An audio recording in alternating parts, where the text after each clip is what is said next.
Hi guys, welcome back to our channel. Welcome to Blue Room Reading. Today we are going to be reading Disney 5-minute Snuggle stories. The Lion King. A Day Without Pumbaa. Said Timon the meerkat. Breakfast time. Come to daddy, you little tasty critters. Timon was showing Simba the lion cub how to catch some very sneaky bugs in the jungle. Too bad Pumbaa has to miss out on this feast, Simba said as he pounced on a juicy beetle. I haven't seen him since sun up, Timon replied. Ooh, there's a good one. Watch me, Simba, and learn. Timon crouched behind a rotten log crawling with beetles. He was about to pounce when, Pumbaa swooped out of the tree, swinging wildly on a vine. He plowed straight into Timon, flattening the meerkat like a pancake. Oops, sorry, Timon, Pumbaa said, picking himself up. Sorry, shouted Timon. Sorry, you say? That's the 19th, no, the 20th time you crashed into me this week. But it wasn't on purpose, Pumbaa told him. You never do anything on purpose, Timon replied. You're a natural disaster. Why you couldn't catch a bug if it flew into your mouth? That's not true, Pumbaa protested, tears welling up in his eyes. Look, I'll prove it.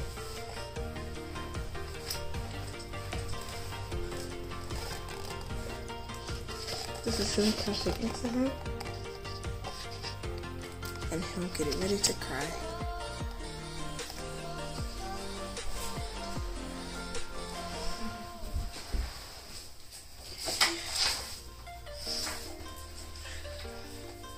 The clumsy warthog lunged for a juicy grub, only to fall headfirst into a puddle. Mud splattered on Simba and Timon. That's it, cried Timon. I've had it. No more disasters. Pumbaa looked heartbroken. Do you think I'm a disaster too? He asked Simba. Well, Simba replied, you have to admit sometimes you do things that are pretty disastrous. Pumbaa hung his head. You're right, he said. Nobody wants me around. It would be better for everyone if I just left. With that, Pumbaa slowly plodded off into the jungle. Just then, the clouds thickened and a bolt of lightning shot through the sky. Wait a second, said Simba. Timon, we can't let him go. But Timon wouldn't even turn to watch his friend leave.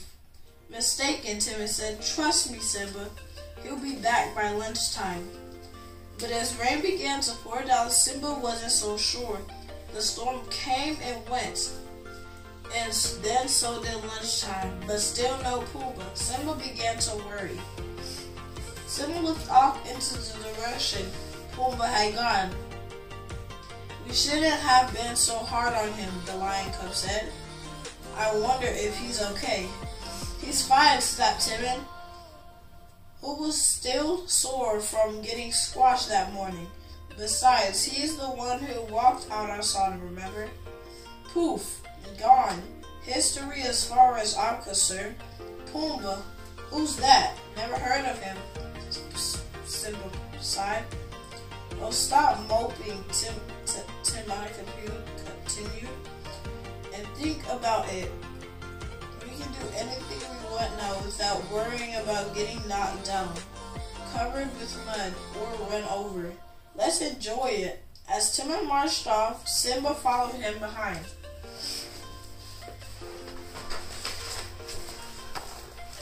This is so scared and alone.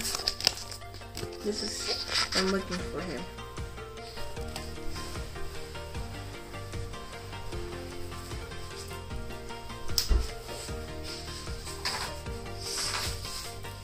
First, Simba and Timon tried chasing vultures. Then they splashed in the river.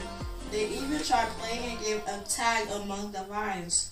But somehow nothing they did seemed like very much fun.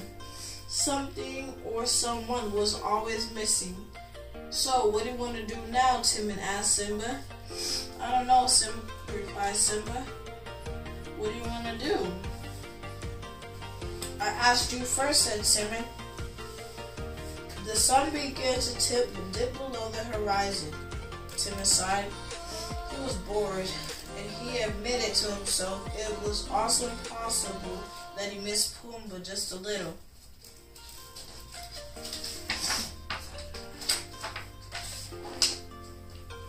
But by the time Simba and Timon finished dinner, they were both a little grumpy. They hadn't really enjoyed anything they'd done that day. Soon it would be bedtime, and their friends still hadn't returned. There's got to be something fun to do, said Simba. Well, Timon said gloomy. What do you want to do? I don't know, said Simba. What do you want to do? The pair went on and on and on, trying to think of fun things to do. They would have gone even longer, but suddenly they heard rustling coming from along the riverbank. Timon, look what I found.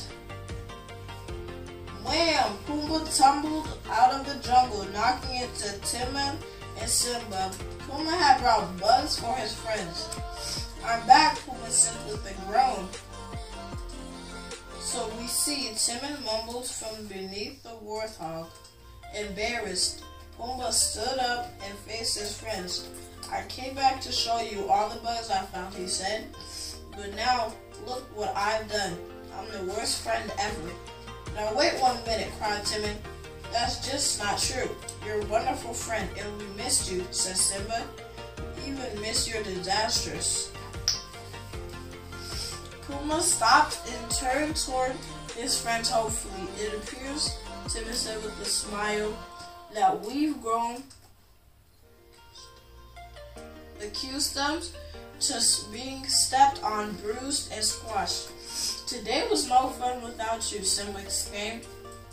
You're our very favorite disaster. Pumbaa rushed toward them as he did. He accidentally knocked over Timon and stepped on Simba's paw. But this time, his friends didn't really mind. As Simba curled up to sleep, he was already looking forward to adventures that he would have the next day with both of his friends.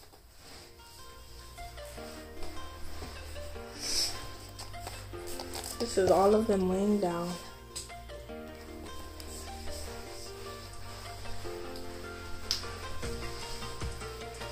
The end.